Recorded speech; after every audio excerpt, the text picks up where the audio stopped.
Good evening, everyone. We're going to get started. It's a little past 6:30.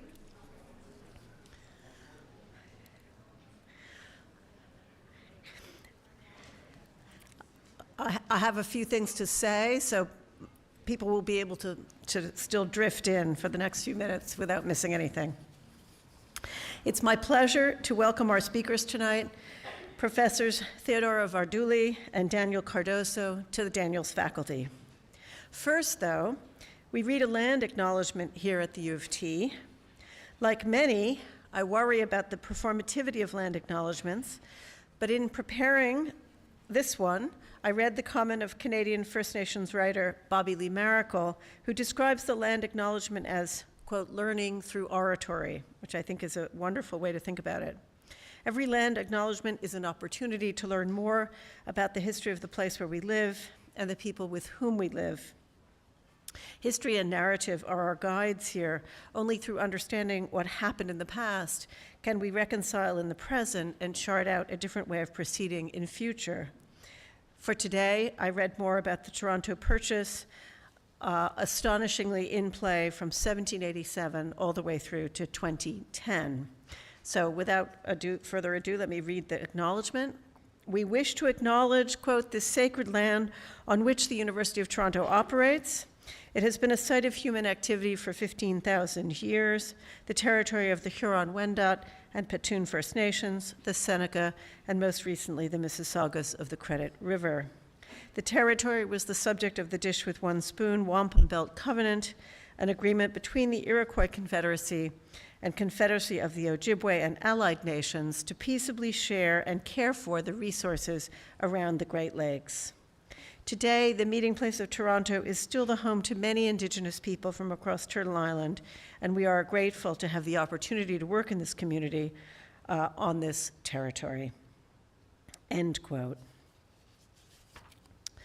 Before I introduce the speakers, some further thanks are in order. First and foremost, I want to thank the three organizers of this event, Amin Ahmed, Mono, and Brian Slocum. My role has been that of background facilitator, and when I say this event, I mean the symposium of which this is the culminating keynote address. My role has been that of background facilitator, and not always a very good one, I must confess. A year ago, Brian Slocum took up the prompt to help organize the first biannual PhD student symposium, and he was soon joined by Mono and Amin in the ups and downs of our efforts to raise funds and get organized.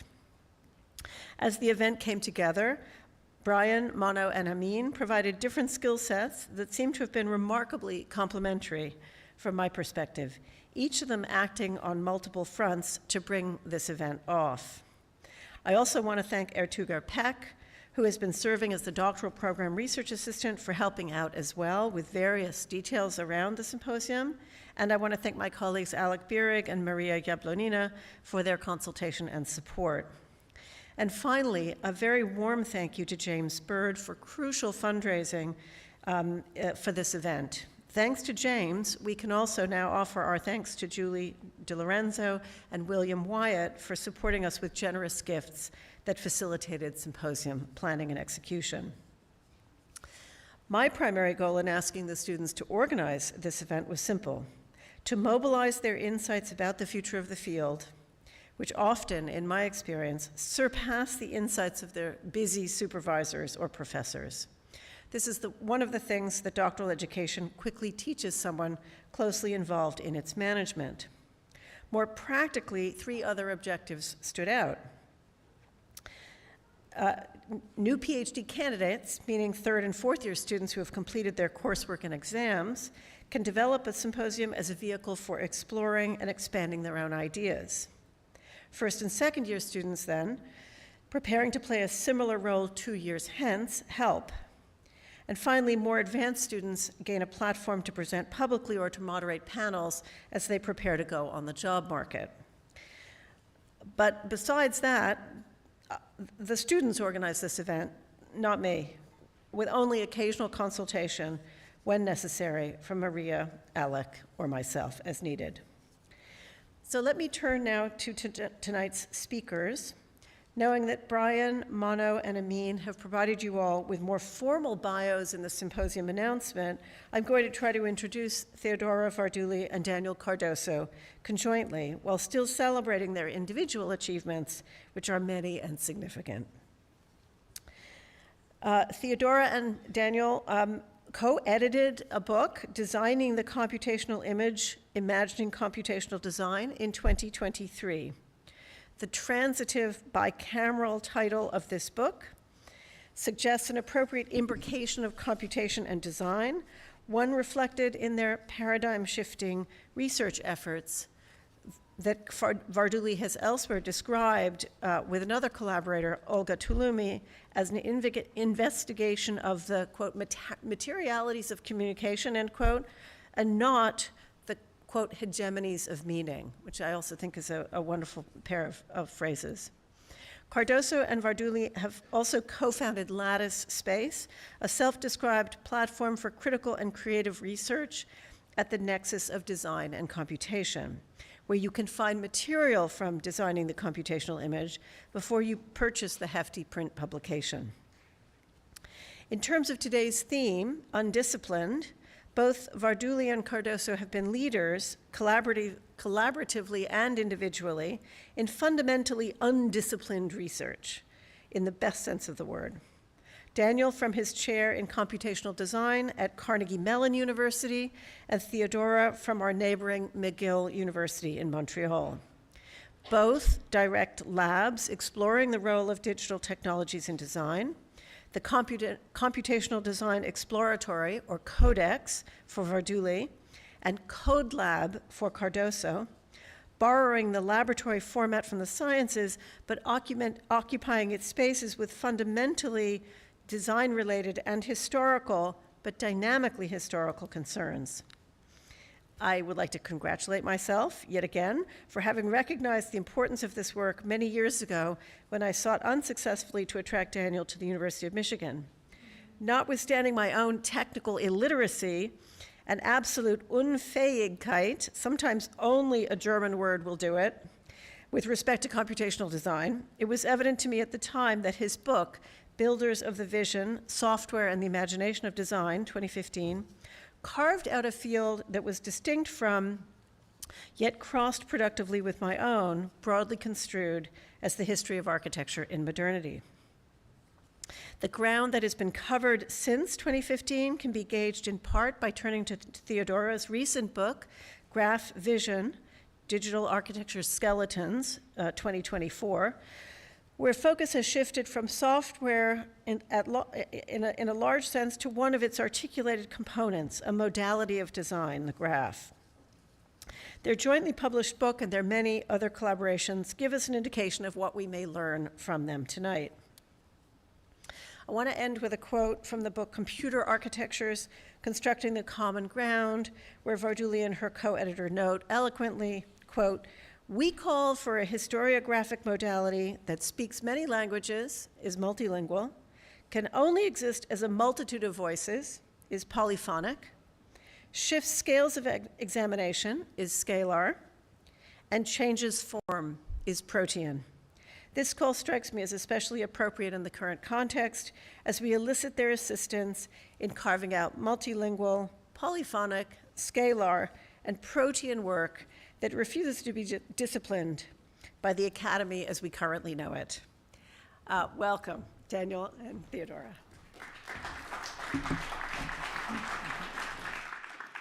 Thank you. Thank you so much.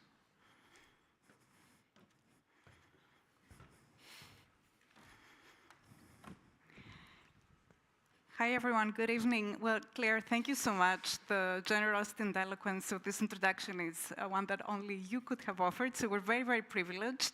We're also just incredibly happy to be here.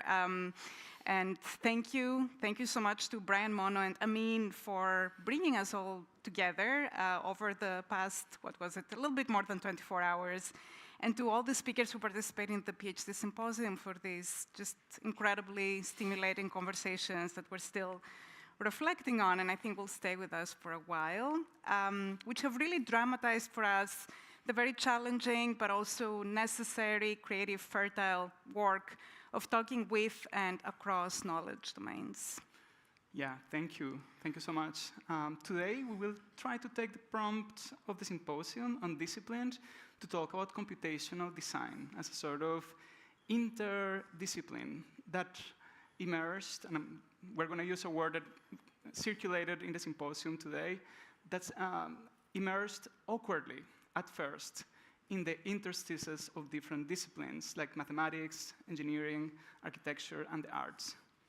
But to call computational design an interdiscipline is not to imbue it with positive values and connotations.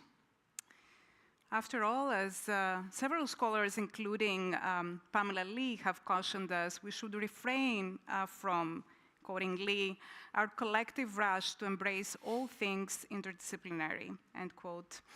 Interdisciplinarity, she reminds us, doesn't necessarily entail a radical border crossing. It can be a gesture of epistemic and methodological colonization, and computational design brings questions around the valences and process of interdisciplinarity into stark relief. Yes, and this, we think also makes it challenging and generative as a subject of scholarly and historical work. How shall we trace the contours of a field that sits awkwardly across different epistemic and technical realms? So despite its frequent conflation with instrumental, kind of utilitarian reasoning and data-driven optimization, the interdiscipline of computational design was a lively and diverse, epistemic, as well as technological and cultural and political, of course, project in that it produced knowledge propositions and formations alongside technological tools. And asserting it as epistemic allows us to embrace to emplace computational design in a historically specific configuration of government, industry, and academic actors. And it was within that configuration that fundamental negotiations of design and computation took place. And through the trajectories or the intensities of these early encounters between design and computing, new tools, new professions, new identities, new forms of shaping the built environment emerged. And they continue to be charted in this liminal period that we will explore today. They acquire renewed relevance today at a moment when, yet again, computing promises to change just about everything. So in our talk today, we center what we call the computational image, and we'll talk more about what that means in a bit, as a material, a visual, and an agential object, but also as a kind of method, a sensibility for reconstructing a critical history of design and computation. And at the base of our inquiry is a question about how we think about designing, how we think about architecture, how we think about being creative matters. How we imagine our agency as humans, as designers, in relation to these technical systems matters, because it shapes how we create things together, from circuits to materials to buildings and infrastructures. 70 years or so after their appearance on radar screens and oscilloscopes in the wake of World War II, computational images seem about ready to fade into the background of our collective consciousness, glimmering on screens, small and large, lurking in the background of algorithmic machineries, and shaping the intellectual life and labors of practitioners across multiple domains. They appear as ubiquitous brokers of the present. They are infrastructures of the imagination. They're alluring, inescapable, but their omnipresence has made them almost invisible. Computational images are fundamentally ambivalent. They resist essentialist definitions or reductive analog-digital divides. They're symbolic as well as physical. They're social as well as technical. They're formal as well as informational. They're conduits for a widespread aesthetics of personalized entertainment and consumption, but also the site of critical redefinitions of human agency. Several artists and scholars have worked to make computational images visible, so to speak. An important notion that emerges from the work of media historians, such as Jacob Gaboury, Bernard Guégan, and others, is that computational images and the screens on which they manifest are as much about showing that they are about hiding. Even photorealistic images in their persuasive appeal embed, as Lucia Les reminds us, an attempt to mediate between the mathematization of the visual world, hidden behind the surface, and demands for a kind of immediacy and familiarity. And it is the flickering between that phenomenal realm and the underlying structures that are behind those images what constitutes computational images' ambivalence and allure.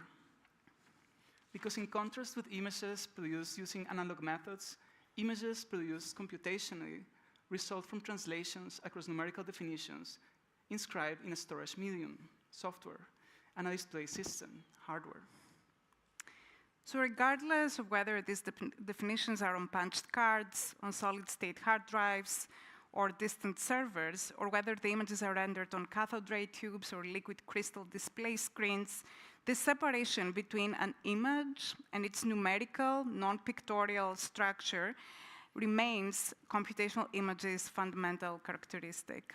Some of the first images of this kind were seen on the screens of radar systems displaying battle lines and enemy threats in Cold War-era defense projects. They were produced by a computer's processing of numerical information describing geometric point coordinates of line segments. This information was encoded in punched cards, and these definitions were converted then into electrical signals controlling streams of electrons falling onto a phosphorus layer inside a CRT display, thus rendering the contours of distant battlefields. Computational images quickly moved outside the battlefield as computers were deployed with comparable vigor towards the reconfiguration of other domains and activities that were outside of warfare. And there was a fascinating conversation yesterday with Teal Cohen talking about dual-use technologies and this notion of the dual-use technology. So in North America and the UK, governments supported multidisciplinary projects to investigate the use of computers for manufacturing and design and to transform their industries. In their transit from military technologies into professional tools and consumer products, these images, alongside the many technologies, sponsors, academics, and entrepreneurs who developed and disseminated them, helped to delineate conceptions of design and creativity that continue to evolve and be kind of contested to this day. And this is how practitioners in architecture, engineering, industrial design, and the visual arts were lured by their visual and operative plasticity, and also by the promises of creative liberation and managerial efficiency articulated by their promoters. These movements fostered industries, unsettled disciplinary boundaries, and sketched the contours of new fields of creative practice. To trace the trajectories of the computational image, today we'll propose three conceptual axes: materialities, visualities, and agencies.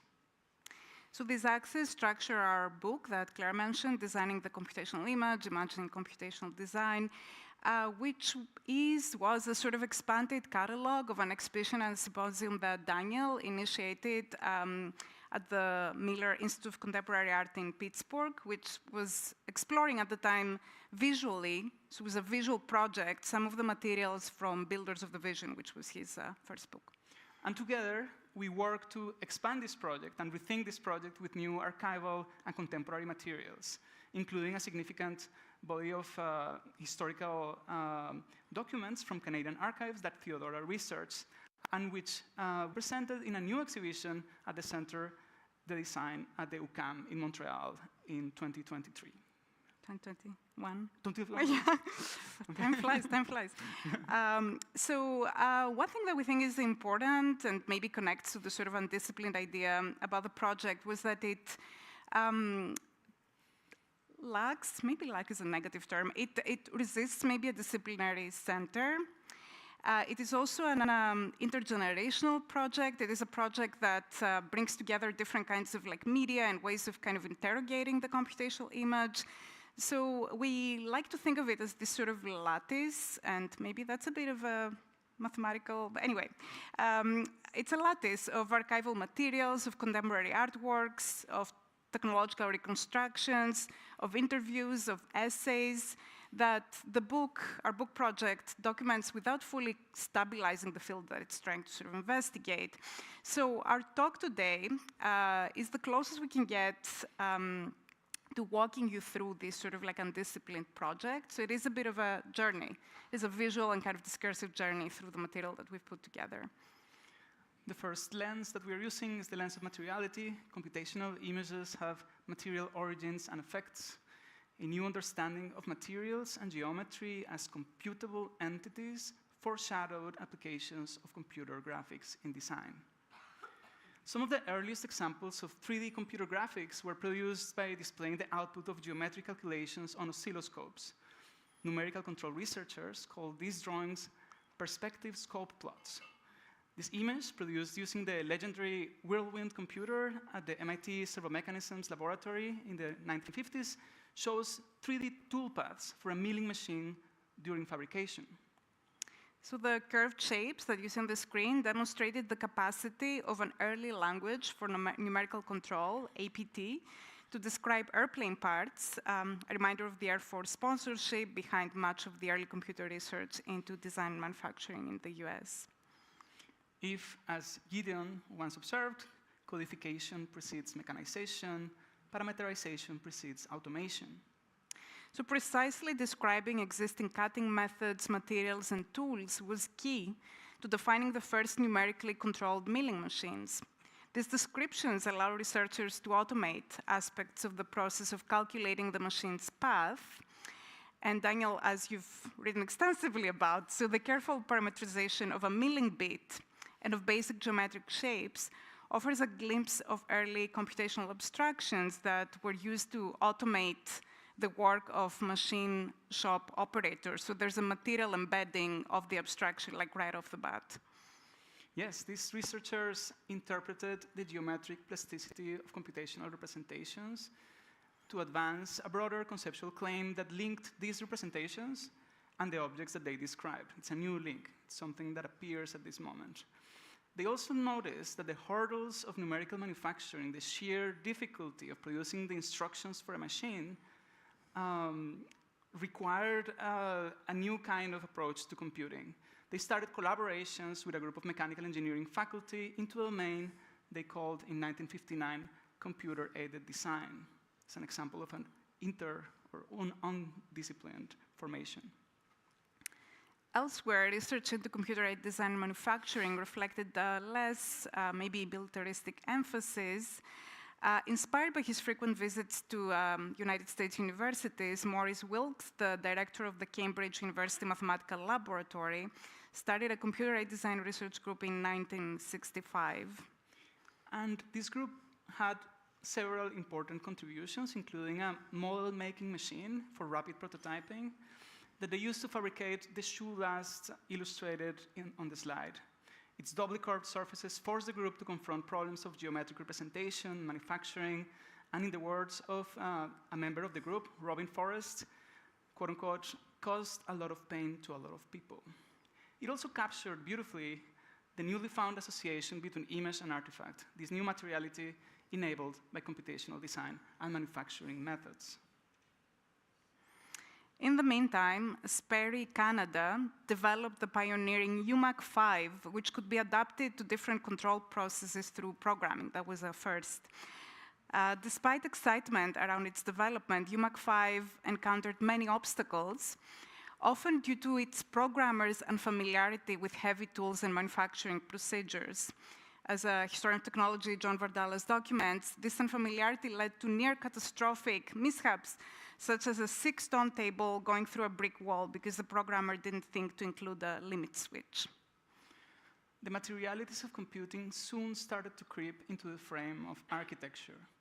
Engineers' electronic calculations of minimal surfaces, as observed by Sean Keller in one of the guest essays in our book, offered a domain for cultivating the structural imagination, which, in close alliance with physical model making, was key to realizing the geometries of Fry Otto's 1972 Munich Olympic complex, anticipating contemporary practices of computational design and structural simulation. Manufacturing research prompted the development of new computational abstractions. Shaped by the constraints of available storage media, early software experiments began to bridge the messy world of materials and machines and the supposedly cleaner, and we talked a lot about cleanliness and cleaning over the past day or so, cleaner worlds of geometric and mathematical definitions. In this context, the computational image started to emerge as a site where the complexity of design, from conceptualization to material production, could be harnessed, made predictable, even automated. Software, in a literal sense, came to matter. So if servo mechanisms were put to the surface of manufacturing efficiency in early numerical control research, the work of Swiss artist Jürg Lenny that we see here mobilizes them differently. Fragile physical constructions, exploring friction and inertia and subtle imperfections, underscore poetic potentials in the materialities of the computational image. Computational images are enlivened and constrained by their numerical definition and by the architecture of their data structures. And both of these are ciphered in the non-pictorial language of computers, code. So these Lincoln Lab films from the late 60s show how computer graphics serve a variety of purposes, including airplane design for defense, industrial design for car manufacturing, and scientific visualization. An early mathematical technique for representing 3D surfaces was really important to demonstrate early on the potentials of computers in design and manufacturing, and is on display on the video on the right. It was developed in the 1960s by Stephen Kunz, who was an interesting figure, a self-taught mathematician, illustrator, designer, mechanical engineer. He was a professor of engineering at MIT. And this technique was the first technique for the non-parametric interpolation of 3D patches between 4 edge curves. Later, he developed this technique further using parametric methods based on a set of polynomia. And the book that he published about this technique circulated really widely. The technique was called the Kunz patch, and it was really key to attract the attention of a broad swath of professionals across different fields to understand the potential of computers to serve as a design environment for complex industrial artifacts. Today, the most prestigious award in computer graphics is named after Kunz, and it's awarded by the SIGGRAPH Association. Yeah. So across the Atlantic, and we see here a sort of like story also of exchanges kind of between laboratories and knowledge settings. In the Cambridge CAD group led by Kunz student Charles Lang, patches and their mathematical successors started to appear on screens, the screen of a PDP-7 station.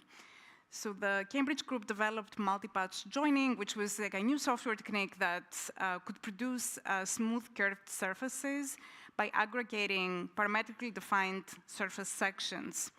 So this led to an even more, sort of like the aspiration of being able to control even more kind of complex geometries and surfaces.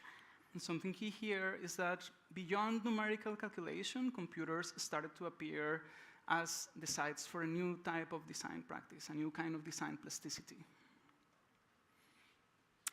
And yet, the coded nature of computational images seemed to take away from the immediacy of drawing, demanding new expertise from visually oriented professions and disciplines, and making computers more accessible to so-called non-experts and computer languages more intuitive was a driving concern for researchers who were building graphical application languages in the 60s and 70s. What we're seeing on the screen are the functions and primitives of Grapple, developed by Bell Northern Research in 1972 in Canada. And Grapple's aim was to make computer graphics accessible to non-programmers by enabling the direct manipulation of images through intuitive mnemonic commands without requiring the manual encoding of images as numbers, like a grandfather to processing. Concerns with accessibility and expertise also animated the landmark work of Leslie Mezzi, who founded the Computer Graphics Group, which is now the Dynamic Graphics Project, and some of you might be familiar with it because it's here at the University of Toronto. So Mezzi crossed artistic and engineering registers by making 2 Fortran-based programming languages in the late 60s, Sparta, for making images and Arta for making animations. And the plot drawings on the screen were made with Sparta and demonstrate possible visual outcomes of stochastic processes, topological transformations. Leslie Mezzi, by the way, is credited with coining the term computer art in Arts Canada, so he's kind of one of the, but then left UFT and went to some other set of personal explorations. And he's still around. He's like 90-something, but he's still here in Toronto, and he's a wonderful person. Yeah. Beneath these works' playfulness, engaging themes of communication, gender, and Canadian national identity. In the previous slide, there was an image of the beaver being kind of parametrically scaled across axes. Is really a striking demonstration of computer graphics' capacity to render manipulable the mathematical structures that lie beneath, beyond the visual surface. So a kind of indirect manipulation of the visual world. And one of Messiah's pursuits was to give visibility to the emerging field of computer art, as you just mentioned, Theodora. He maintained a column on computer arts in Canada, supervised postdocs who would become internationally acclaimed artists, including Frieder Nacke, secured funding from the Canadian government to invite artists to experiment with computer languages. And he also created a lot of super interesting and beautiful pedagogical materials, including the film we're seeing now. So in the guide that came with this film, that's called Art from Computers, Maisie described the content of the film as not only providing an aesthetic experience, but also cultivating for its viewers an eye for the different types of mathematical relationships that animate the visual world. So it was a kind of exploration of a kind of typology of operations that could be sort of encoded and then rendered visible. It's a good, very special, yeah. The intimate dovetailing of graphics and interactivity allowed artists to recast computers as a new creative type medium. An example of this is the work of United States artist Lillian Schwartz, who was a resident artist at Bell Laboratories for nearly 3 decades, starting in 1969. She produced many foundational films using computers, often in collaboration with computer graphics pioneer and artist Ken Knowlton. In contrast with their contemporaries in other centers of computer graphics research, like the MIT Lincoln Labs and other industry labs, as Olga Toulomi observes in her essay in our book, Schwartz's works are not concerned with efficiency or precision. They explore instead the aesthetics of the computational image through textures, movement, and sound, at times invoking past artistic traditions. At this liminal space between engineering projects and artistic sensibilities flourished a vibrant scene of feminist critique. This is something that Gabriela Aceves Sepulveda shows in her essay in her book. She writes about Elizabeth van der Zag, who used early video editing software to provide striking stories of motherhood, gender, and embodiment in her Digit series shown on Canada TV. And yeah, Liz is based in Vancouver, of course, and she, I mean, this project is indebted to many generous interlocutors, including Liz, who came to the exhibition and made an incredibly astute observation after having seen the kind of material that curated on the computational images visualities. And pointing to the voluptuous curves representing Digit's mouth, eyes, and body that you see here, Liz suggested to us that the story of the computational image that she saw us tell was in fact the story of the curve. Curves of automobiles, aircrafts, and shoe lasts, curves manifesting from mathematical constructs like the Kunstpatch, and curves attempting to trace elusive gendered bodies.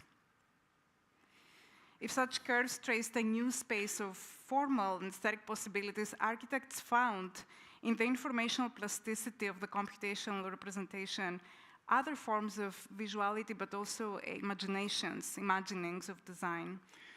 Collaborations between architects, mathematicians, and engineers became common in research universities in the US and the UK during the post-war.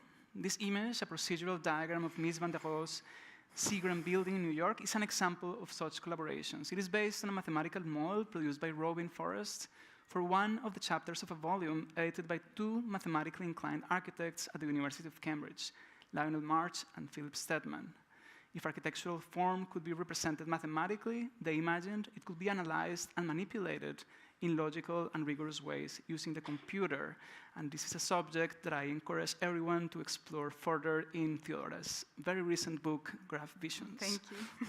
We have this, Pink 2 has that, gives us the ability to do these plugs. Thank you. So yeah, new representations of architecture, all including new kinds of drawings on paper that moved beneath the surface of geometric appearance and purported to represent hidden structures of design, mathematical abstractions, processes, flowcharts, graphs. So we see here Lionel March's drawings of what's called polyominoes, on which he and researchers that he assembled at the Center for Configurational Studies at the end of the 70s attempted to found what they called a science of architectural form. So the Lionel March Archive is now the Canadian Center for Architecture. It's a fascinating material, but we see here that the computational image starts claiming surfaces of different kinds, and in this case it's paper, not only as an expression of a hidden structure, but as a constitutive element of its production. The computational image is not what it seems. It is animated by symbolic structures which remain invisible, but which makes them malleable and operative artifacts of design. Alan Warburton composed this film, which was shown in the exhibition, entirely of Z-depth images, a ghostly black and white data format native only to CG animation.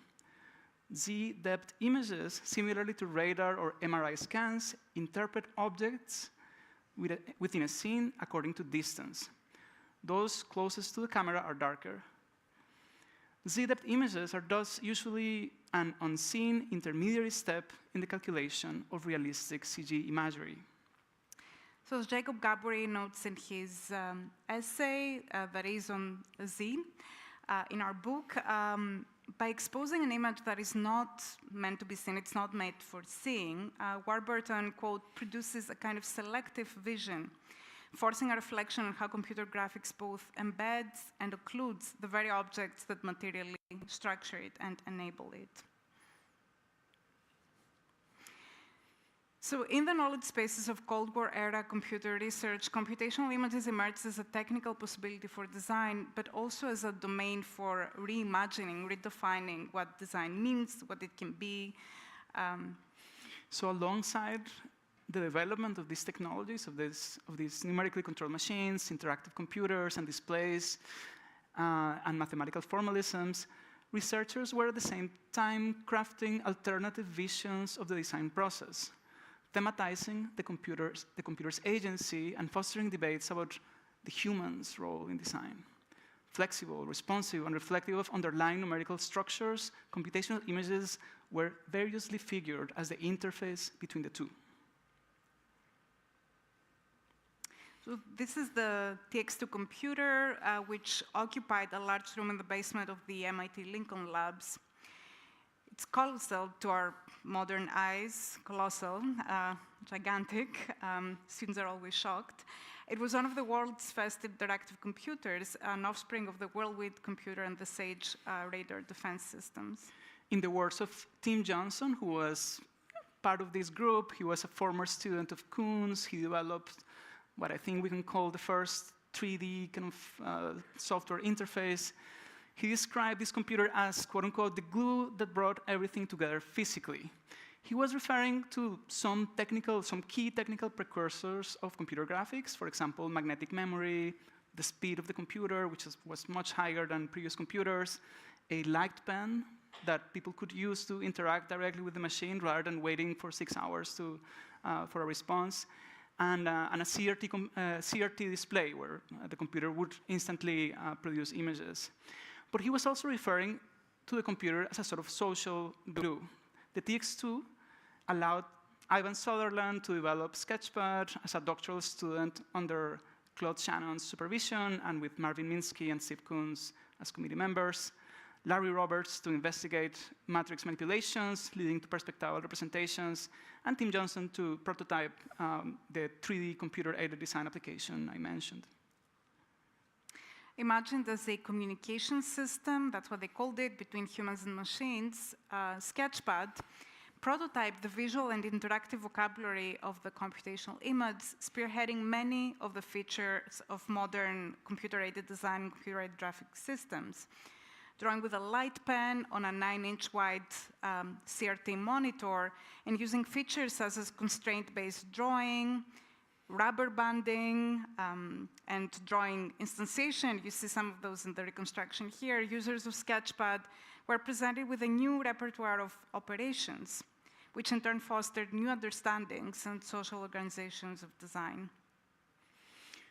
Alongside other contemporary systems, such as General Motors' DAC-1 system or iTech Corporation's EDM, Sketchpad also showcased a new ergonomic and tactile experience of designing, one which anticipated the everyday experience of present-day architects, engineers, and so on. As a technological imagination of design started to take hold, alongside ideas of computer-enabled predictability and control, other ideas emerged about design as a more open-ended human-machine endeavor. Documents of the time, for example, show how the computer's presence was framed not only as a step towards the optimization of industrial processes, but also as a form of emancipation, as a way to free people from the toil of dealing with materials, quote-unquote, liberating them as creative agents. But if we look closely, on closer inspection, we see those images of design also showing an increased compartmentalization of the process and a proliferation of technical roles, placing computers and their people as the central infrastructure and not a mere aid for design. So really, those tools as infrastructures, as settings for design. The MIT CAD project serves to illuminate this tension. This project, we have already mentioned, started from the collaboration between engineers and mathematicians at MIT, speaking of interdiscipline and multiple disciplines. And what is interesting here is that these two groups of researchers had competing visions about what design was. For example, Douglas Ross was a mathematician. He was mostly concerned with representation and language building. He and his team imagined design somewhat more narrowly as the production of information for numerically controlled production, a code to be cracked, a practice to be automated. Koons, who's the person on your left, saw it differently. He was experienced with the contingencies of aircraft design and production. He was a bit of a self-taught artist and mathematician. He advocated for design as a fundamentally human, open-ended, and intuitive practice. He often relegated, while humanizing computers as machines that could be partners of designers, and sometimes, problematically, as perfect slaves of architects and artists. The first Air Force contracts in support of computer-aided design took shape in the frictions between these two groups. And we can trace some of our contemporary understandings of computers in design to the debates taking place here. Meanwhile, under the influence of artificial intelligence ideas, popular media exaggerated computers' capacities to support design, often endowing them with attributes such as obedience, intelligence, and judgment. And many of these portrayals sound, of course, very familiar. While many of the early efforts to harness computational images in design focused on increasing control over geometric and material aspects of production, others explored instead how computers' analytical capacities, the fact that they could perform calculations fast, might assist more kind of configurational aspects of design. So how could one make use of this kind of calculative capacity within design processes? In the show and in the book, we try to illustrate this with artifacts like this. This is a very rare film that shows an early program for space planning developed at the School of Architecture of MIT by Tim Johnson and Guy van Zapfel. It generates building configurations given some user-defined constraints. It sort of dramatized an interaction between a machine that can calculate tons of alternative configurations and a designer who sort of steers the process. Decision-making here is imagined as a collaborative process where the computer augments human decisions with its mechanical calculations. And this attitude reflects, of course, a broader cultural shift. So during the Cold War, computers figured as symbols of what several scholars and historians of science have termed calculative rationality, which was a specific conception of rationality that idealized rule-based decision-making processes as being immune to subjective judgment, interpretation, or emotion. In other words, a break from the kind of idea of reason into this much more sort of rules-based, algorithmic-like form of kind of decision-making rationality. So the interdisciplinary movement of design methods, some of its members and publications are plotted here on the screen, brought together architects, designers, engineers in a quest for what they called rational theories of design, relying on mathematics and abstract formalisms. That was the lingua franca, bringing all these disciplines together. It also cultivated a discourse around the relationship between rationality, which was delegated to computers, and so-called intuition, which was the privileged domain of humans. We still have some of these discourses, harboring imaginations of labor division and agency within design. So in other words, what was the protocol through which those dissimilar conditions are managed and kind of configured? One of these movement's unwilling instigators was Christopher Alexander. We see here a reconstruction displaying the steps of a Fortran system that he built in 1962 with Marvin Mannheim using the IBM 709 of the MIT Computation Center.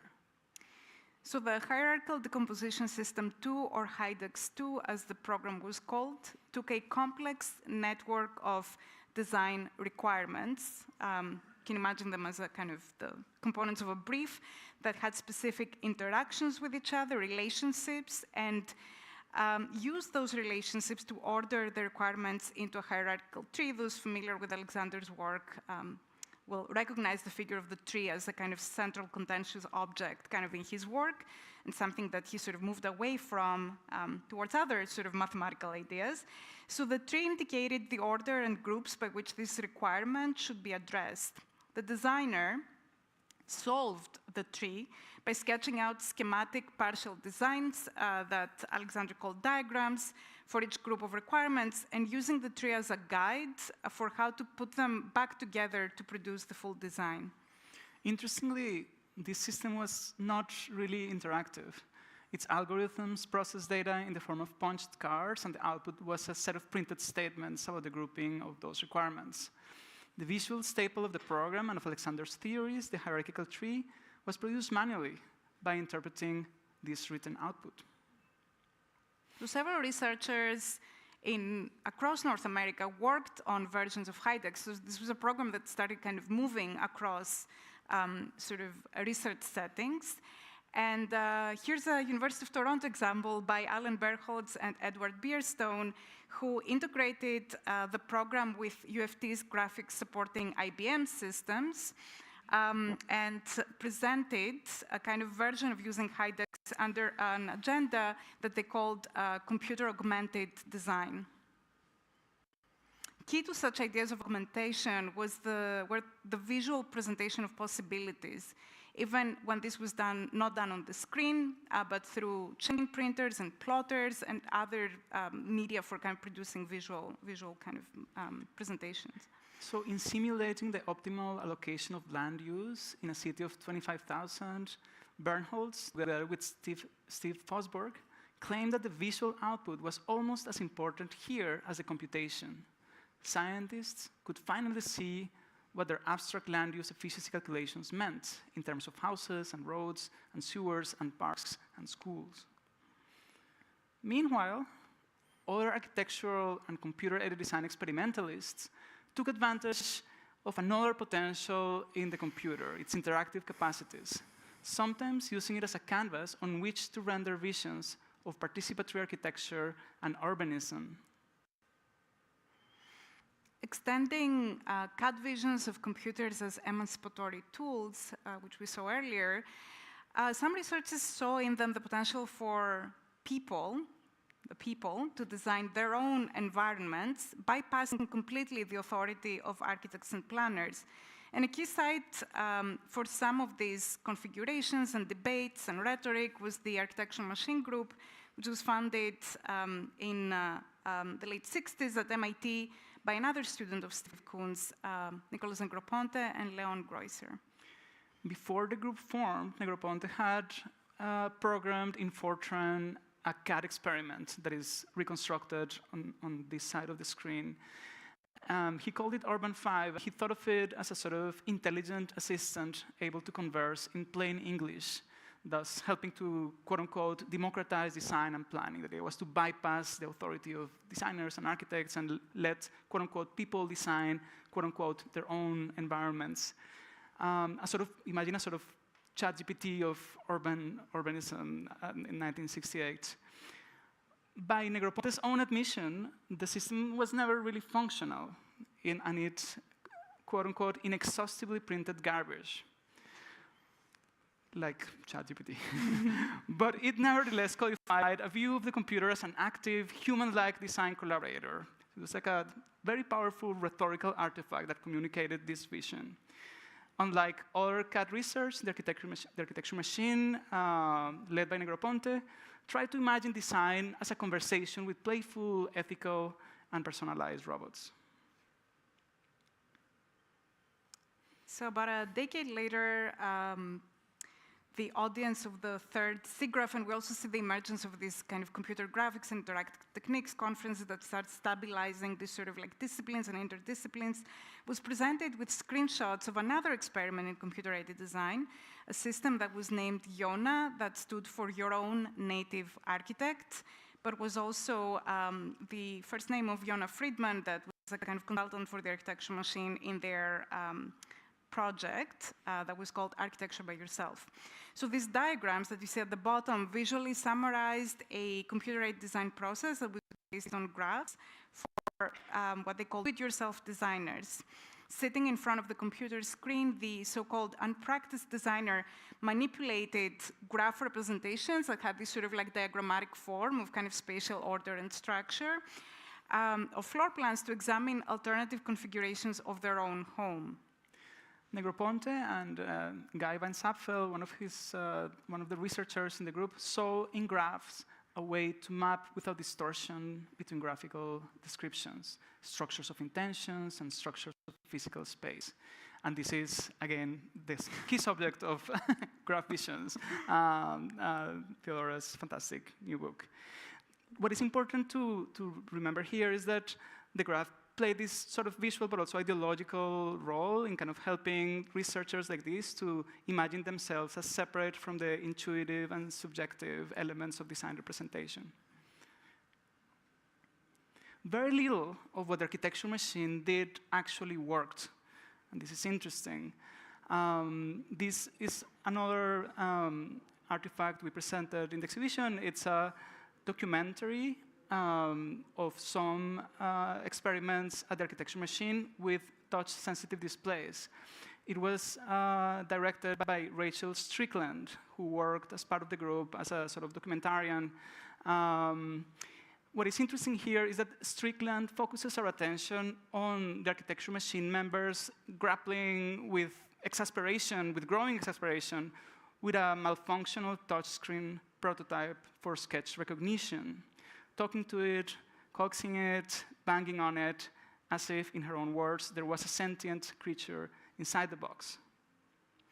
But even failed technologies carry a blueprint of their makers' time, desires, and questions. In these experiments, a variety of practical tools and concepts, light pens, touch-sensitive displays, graphs, and theories about language processing and artificial intelligence were enlisted or bricolaged, as Negroponte likes to describe the work of the architecture machine, to bridge computers' rationality, objectivity, kind of mechanicity in some ways, and the possibility of democratic participatory processes. But of course, these imaginaries of democratic participation rest on the assumption of the neutrality of these systems. But technologies are not neutral. Designing and deploying them is a distinctly top-down operation, an infrastructural project. And by purporting to enable participation, technologists also design it. So reshaping disciplines, industries, and the identities of those who inhabit them, computational images extend far beyond their technical dimension. We hope to have shown that today. Yeah. They are important and challenging objects in the history of computing and technology because of their inherent complex intertwining with multiple fields of knowledge and 20th century history and politics. Computational design is the, at times pliant, at times disobedient debris of military industrialism. So the history of the computational image maybe, on a more positive note, maybe holds clues for imagining potentially more desirable technological futures. As we saw, context less resourced in computing power or machinery produced images loaded with aesthetic and operative potentiality. This could offer us maybe possibilities towards slower, smaller, more frugal, perhaps more congenial forms of computing. It can also be a mirror we might hold against the current moment when artificial intelligence has once again taken hold of the popular imagination.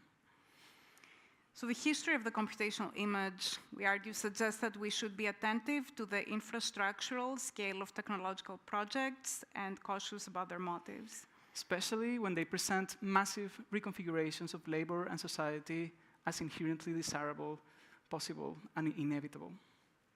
Thank you. Yeah.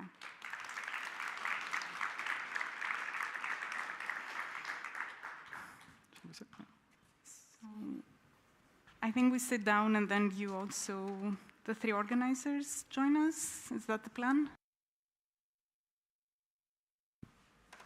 Or is there another plan? Yeah. Oh, thank you.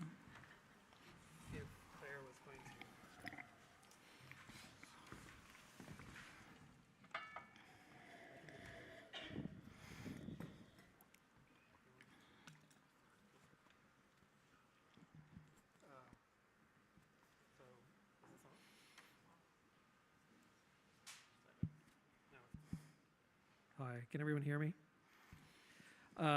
Well, I'm Brian, this is Amin and Mono. We're the organizers from the symposium today. So first of all, I just want to thank you both for coming and giving such a wonderful talk. And I have tons of questions, actually. But I guess first, if maybe you could talk about, I asked earlier about this, the title of the talk, like diffracting the computational image. Maybe talk about that a little bit more, because it really struck me in light of some research, some writing that's important to my own research, which is the Karen Barrett's Meeting the Universe Halfway, where she uses the term diffraction literally and metaphorically. And so, like, as obviously the sort of splitting or a study, sorry, my cold is getting the better of me, but as a way of understanding, she uses it as a metaphor, the diffraction that physicists used or particle physicists used to sort of understand the difference between the wave and the particle theory of light. And so I don't know if you talk about that a little bit. Sure. Yeah, so the title of the talk is like a play on the title of the book. The title of the book is Design the Computational Image, ... And by attempting to kind of diffract that, I think we're trying to, like you said, to split the image and to try to kind of create a more explicitly and purposefully fractional account of this history, right? Where those lenses that we proposed for the diffraction kind of allow us to maybe investigate and focus our attention on specific qualities and attributes of the images themselves, but also of the processes that they kind of helped to kind of elicit. So yeah, it's exactly right. Instead of a mode of analysis that seeks a convergence into a point, This is a mode of analysis in line with recent STS work that tries to kind of open up and create a spectrum that we can investigate and appreciate differently. Yeah. I appreciate it just because also as part of Barrett's work, it has to do with sort of understanding the effect of the observer. And so that it really does sort of acknowledge both the mode and the result of the investigation, that somehow, at least in my understanding, that somehow also your understanding that in your presenting of the image is also a sort of changing it in a way because of the effects of you as the curators or editors of the discussion. So I appreciate that. Can you hear me? No, okay. I just have a question that's sort of built on what Brian just said about the title. Is my understanding is this concept of diffraction is to analyze what's behind the computational image. But my question is, where is that diffraction is from? Like now we know through this lens of diffraction, we know the computational images, their materiality, their visuality, and their agencies. But what does those knowledge through this lens of this diffraction can tell us about the surface? Like my word is what do they tell about the appeal of the computational image? Especially when we talk about those images generated today by AI, those highly polished, sometimes surreal, sometimes goofy images. Like what can the materiality, agency, and visuality can tell us about the appeal of the computational image? Want to start? Yeah, I mean, so the surface structure was a really important debate for us because this is sort of like a fundamental fraction, like in a fundamental duality, kind of schism in the middle of the very concept. So the computational image, I think, is kind of intentionally maybe an undisciplined, unruly category in that it is meant to characterize a wide variety of visual forms. So like, for instance, we were discussing, we talk about things that appear on the screen as computational images. We talk about engineering diagrams that supported the development of systems as computational images. So I think part of the quest in the project was to kind of ask the question whether you can talk about a sort of like visual culture that was shaped and maybe has resonances. So like many of the artists that we and designers, and we didn't show much of their work today because we sort of did a more kind of historical journey, but the exhibition juxtaposed a lot of this historical archival material with kind of contemporary creative works and was trying through that juxtaposition to talk about this kind of displacements, consistency of like certain visual cultures and aesthetic languages. It is a different visual culture, I think, than the one that the sort of like highly realistic, kind of statistically processed image making that we see today with generative AI. And in fact, an interesting part is that AI still remains quite bad at doing what we might call diagrams, or more like kind of working with abstractions, because I think the data sets obviously are photographs and you know, sort of very sort of realistic. So I don't know where it gets. Well, you're talking about the kind of immediacy of the visual.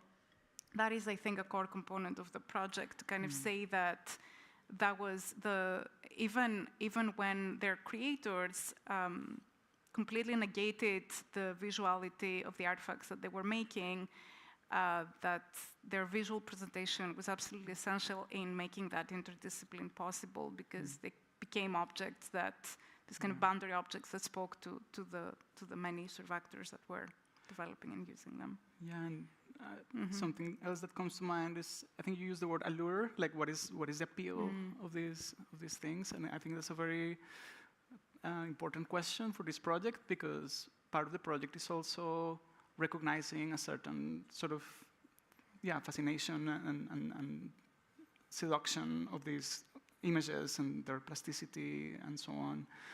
One of the protagonists of the story, Sutherland, the person who programmed Sketchpad, wrote sometime in the 70s, reflecting on the emergence of that new medium, right, that he had helped kind of usher, that these images have structure, right? Images, like pictures made with pencil or ink and paper, are just dirty marks on paper. So I think the idea of structure is also central to the appeal, the allure, this kind of new agency that we see here. The fact that structure is invisible, that is behind the scenes in a way, and that can be operated using these other languages. I think that is an important part of the appeal. It's also, like we said in the talk, like it's the core fundamental characteristic of computational images, that separation between the surface and that underlying structure. I think it's also fundamental to the appeal. Yeah. Good. Sorry, if we could stay on this question of abstraction a little bit. One of the things I noticed throughout is that we went through computational images, but we also went through images of computation, and like they've worked differently. They have different valences. Some of the historical material that you showed, these like newspaper records, for example, they're talking about the valence that images of computation have, which your research shows that computational images might not necessarily have, you know. And one of the strategies that you have to deal with it is materiality, to think about the material. But when I look at sort of technology that I have access to, which is on a 3 nanometer process, let's say, as compared to a 30 micrometer process, the difference between the programming language, the machine code, the silicon, it's so, like the levels of abstraction run so deep, so far, you know, I can't comprehend, like, how do I bring materiality to this conversation? Yeah, so no, I mean, it's a question. Yeah, no, I think one of the things that your question brings to my mind is a sort of almost like a geological strata of technologies, right? What we see here and what we have on our phones are layers of a sort of technical infrastructures that have been put in place since the 1950s and 60s, right?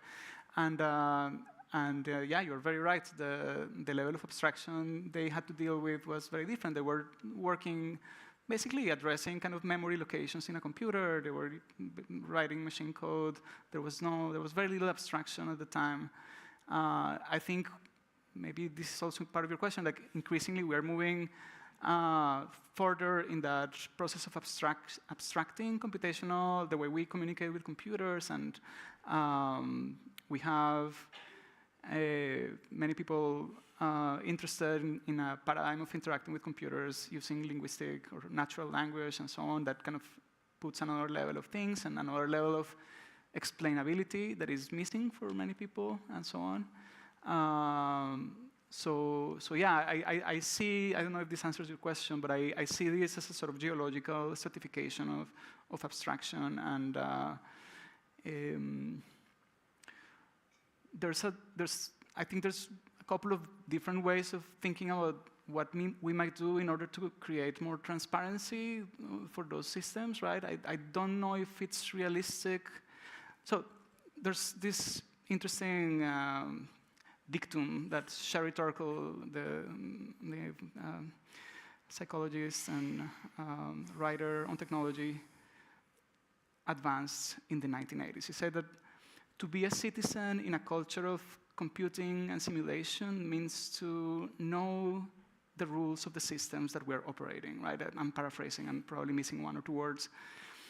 So I think at the time, it was still conceivable that you could understand fully the kind of technologies that you have. Right now, that seems increasingly complicated, and I think I don't know if I can answer the question of what would new transparency mean today when we have a much more kind of deeper kind of stack of abstraction systems in our pockets? Yeah. I mean, maybe it's a disciplinary question. It's like the disciplines are stratified of the different kinds of technologies you might deal with. So. But I think there's also a significant displacement in where that work is being done. Like, for instance, I think we do talk, of course, about this sort of assemblage of university, government, industry, military actors. But the key side here, a lot of the projects that we're bringing are from the sort of like so-called post-war research university that is a very specific type of kind of knowledge institution, like operates within specific, whether that is sincere or not, like there was still a sort of like commitment to a sort of like epistemic project, like a set of ideas. But now, I mean, a lot of that work of sort of designing the infrastructures that, you know, reconfigure everyone's kind of like labor and is done in kind of unchecked private corporations. So there's also a kind of displacement of the sites in which that work is done and the sort of balances of like legibility and opacity and transparency that are sort of mandated in each of those settings. That's a super. I want to build on that a little bit because I think it's really important. This change of location, this displacement from publicly funded research universities into more airtight, kind of protected, proprietary environments of corporations run by people that have often questionable commitments to democracy is one of the problems that we should be thinking about today, right? Not to romanticize the period that we're describing too much, but I think it's important to notice that kind of change of direction, change of location, as Theodora mentioned. Yeah, I mean, it's curious that the more we've moved away from easily kind of quickly accessible materiality, in another way, the more we've moved towards a very particular kind of materiality. Like, probably every microchip in this room was manufactured in one facility in Taiwan. Like, that's a very specific kind of materiality, which this history does not, or do you think it anticipates it? Or is there a kind of suggestion that that's happening, or is it still very dispersed? I think the period that the exhibition focuses on is before the kind of mass manufacturing of computing components. The historical materials that we showed belong to a period when computers were these huge things that were kind of basically made by people, like by hand, by women very often, basically threading the memory panels of these computers. And for that reason, that's kind of the contemporary geography of computing manufacturing is not something that we describe in this project. Does the kind of manufacturing that takes place here anticipate that? Does it see it coming? Does it? It's a good question. I don't know. I'm just curious. Yeah.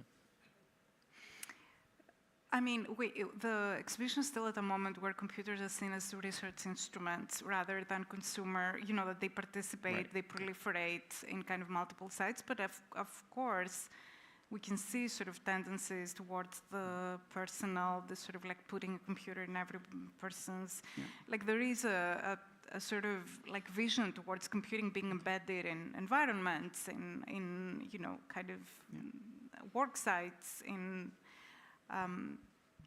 but a lot of the discourse is, we were talking about the sort of like setting of the university and the kind of context of the conference and the peer-reviewed work, and the, like a lot of the work that we are showing is kind of communicated through the peer-reviewed article, through the report, through the conference paper, through, you know, sometimes through the kind of exhibition to bring a sort of, you know, cultural, I guess, like provocation.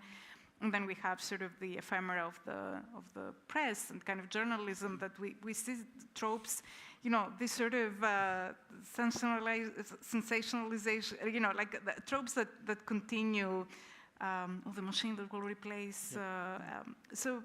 so how to think about these configurations. And acknowledging that this, I think, in this work, I agree with Daniel that there was a sort of visual indulgence that we allowed ourselves to kind of engage in, because I think individually as scholars, we do different kind of work when confronted with this material.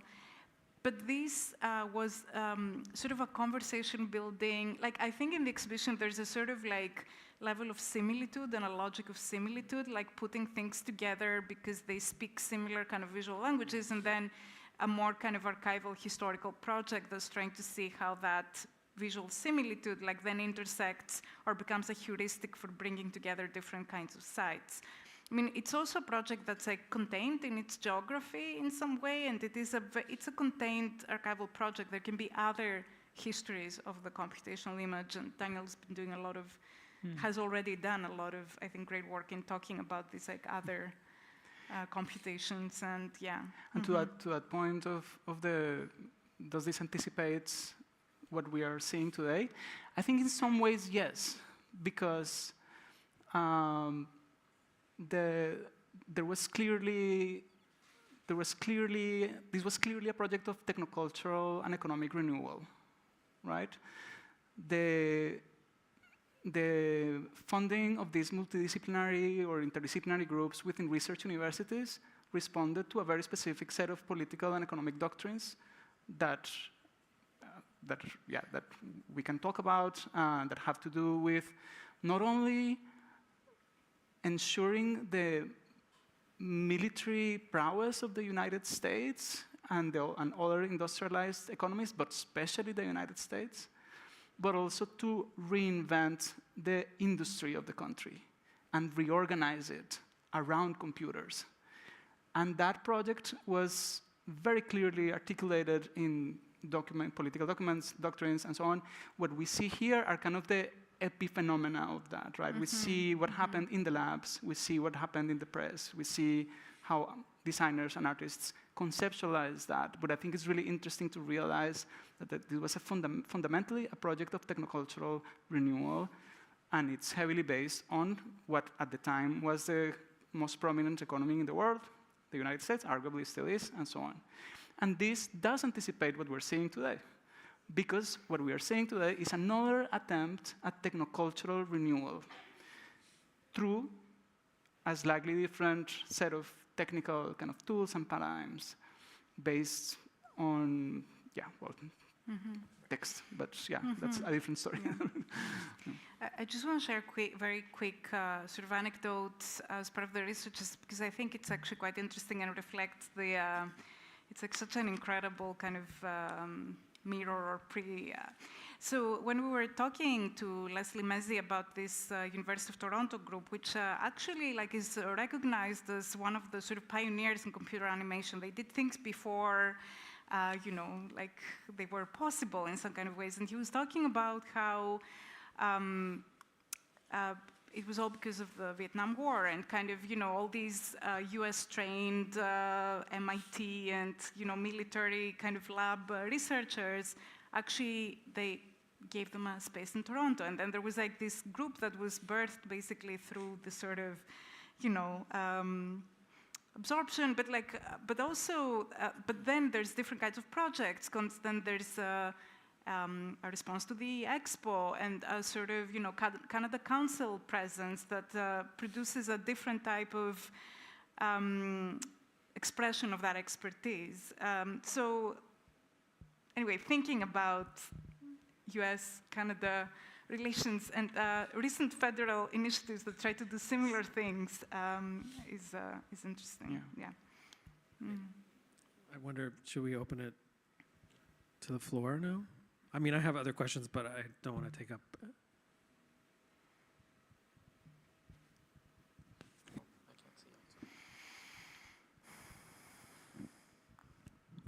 Hello. Hi, I'm Matthew. So the question I have is the way you're describing historically when the birth of computer imaging being invented, there's high control manipulations of either code or inputs to create an image. And now explain plainly to us, where are we at with big data, where we collect multiple images? Are we at a conversion point?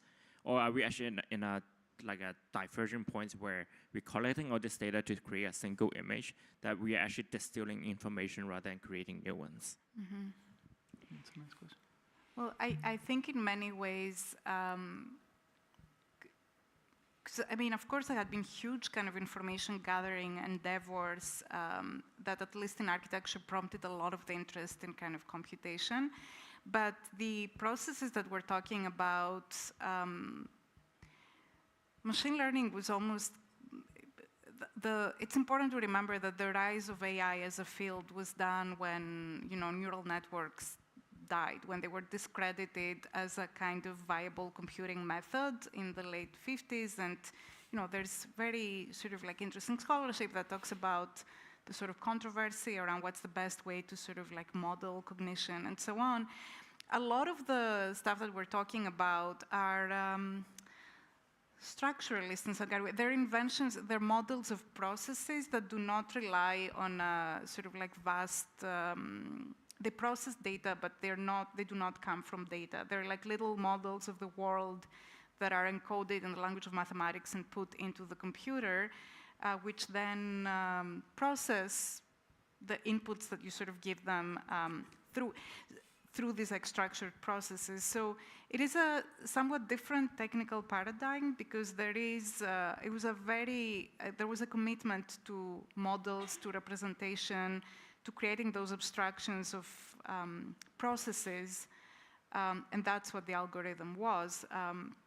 Whereas machine learning, we can imagine it as sort of just seas of data, and then kind of layers and layers of kind of mathematical equations and part of the kind of inscrutability comes from this idea that it is, there's no diagram, there's no model, there isn't this kind of representational commitment.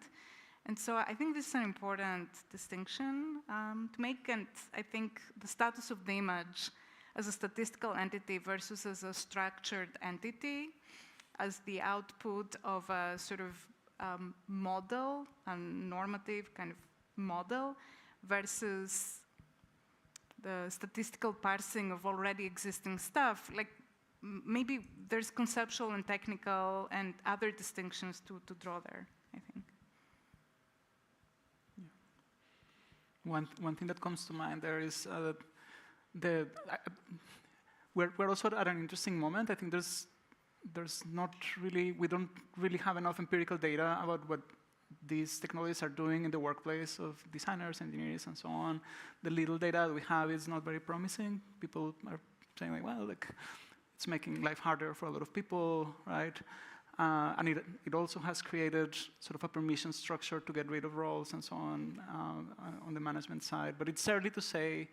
I'll also say that at the moment when this earlier kind of more innocent form of computing was introduced decades ago, it was not immediately useful, right? We showed some technical experiments that were flawed, that were they worked a little more as illustrations, as I don't want to use the word propaganda, but as artifacts of persuasion, right? To communicate a potential, even though the potential was not realized yet functionally or technically. I think it's possible that we are in a similar moment when this kind of huge investment of government and industry on this computing paradigm is kind of going to kind of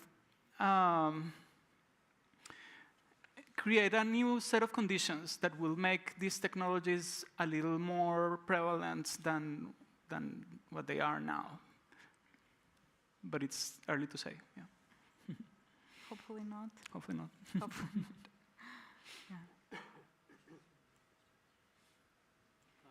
Well, on that note, I have a question, but I didn't know how to raise it up. But now it turns out it's no longer a question, but more or less like a reflection or comments. It's like when I first saw the title, it's about computational image.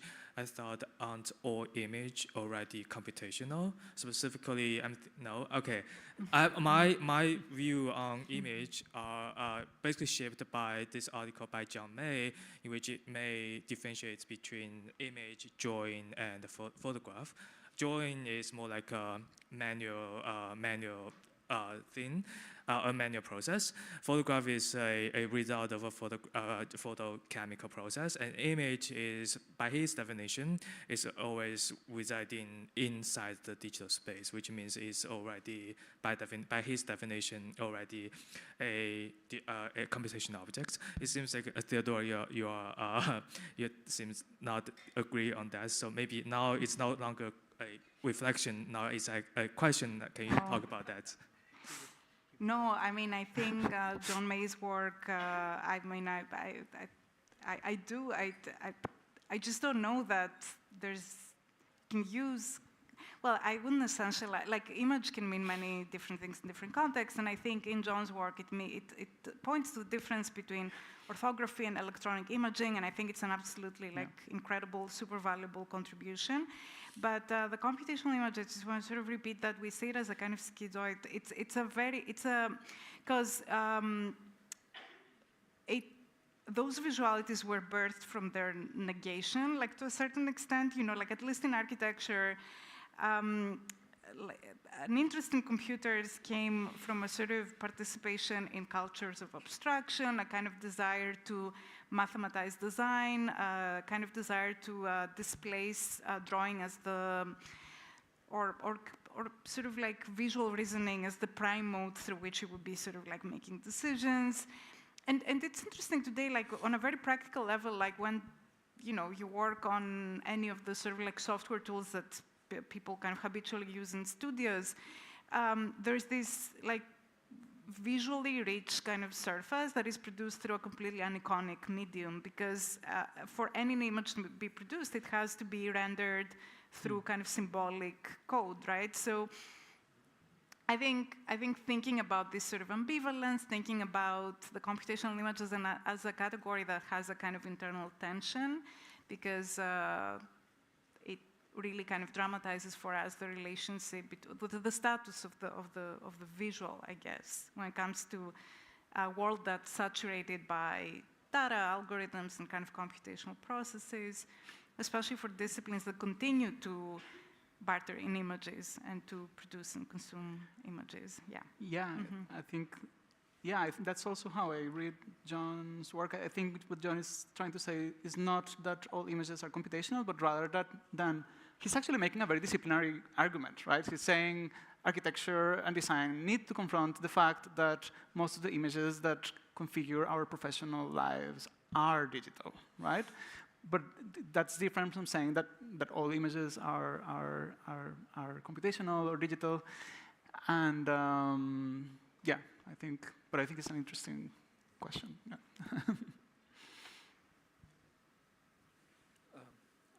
So I guess I'll just ask my question, one of the questions. But what interests me, and you mentioned it a few times in the context of a couple of the projects that you highlight, especially the work of the Architecture Machine Group, that that the software or the projects often didn't work. And then also in the context of some of the machine articles about the MIT whiz kids with the new gadgets.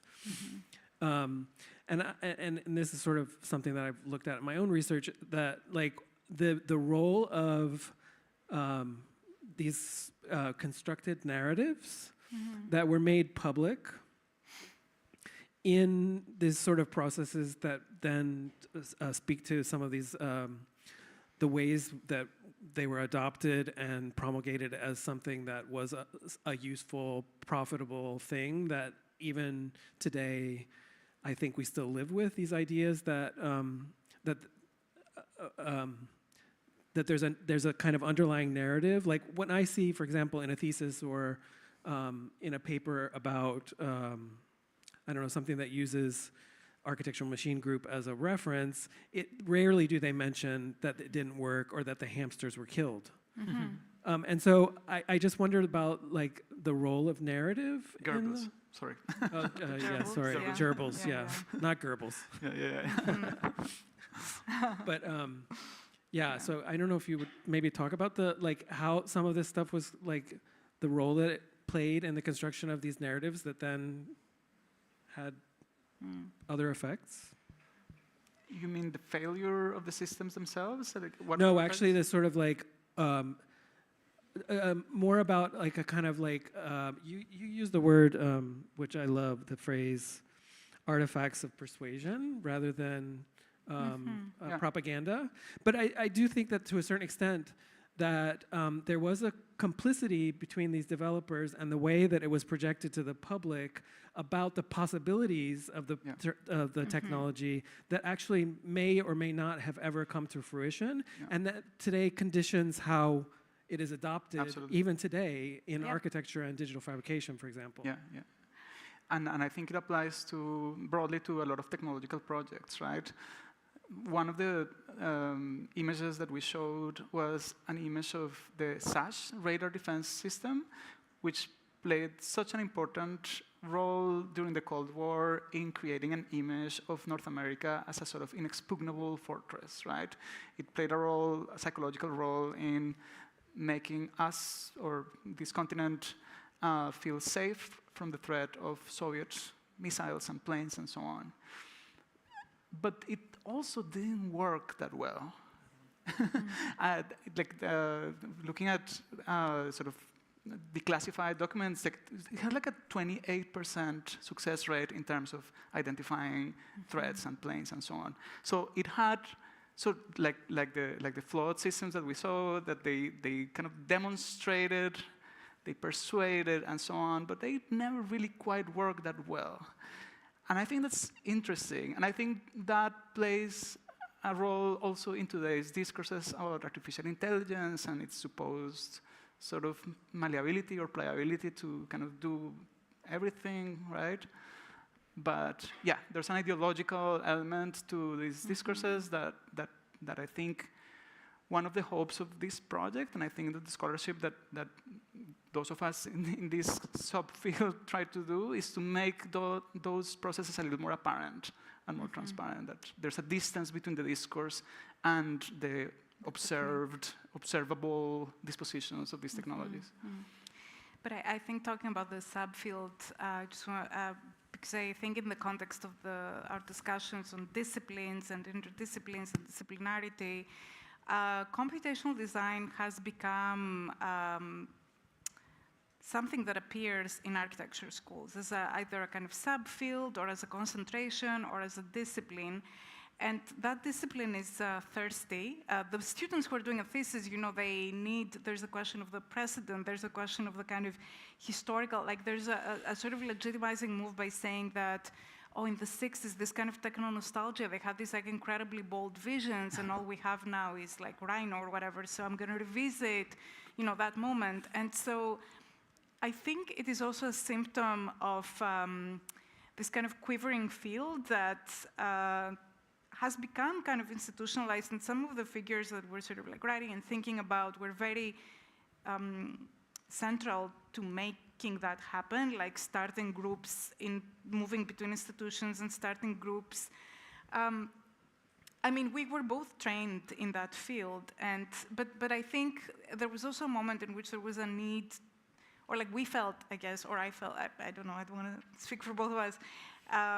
There was also a need to sort of like crack it open, because it was starting to become this sort of like enclave that was taking certain things, was reproducing those narratives, was like the entire edifice was being sort of so there is like also maybe a level of, there's critique, because I mean, of course, we recognize that the history that we're writing is like also part of the history of modernity with all its problems, and especially, talking about sort of like control, management, managerial, like risk anticipation. But as an academic discipline, there's also a kind of like level of like, creativity and kind of boldness that, I don't know, so there's an optimism to this history as well. Not to sort of reproduce, like we're not trying to offer more models for somebody to cite in their, but like the debates are open and they're generative. The debates are not closed. Yeah. And when, you know, I was reading like just architects being interviewed about what can AI do for us. And then there's that trope, oh, it's going to take care of all the mechanical work and then we're going to be so creative. That was Walter Gropius in 1964. So like at some point we got to be aware of the echoes and of the reproduction of like certain tropes with the idea that maybe we can do something slightly different or talk differently. Yeah. That sounds like a good place to stop. So I just want to thank you both for coming and giving such a wonderful talk and for being so generous with your time. And thank you all for coming. And I guess that's a wrap. Thank you. Thank you. Yeah. Thanks.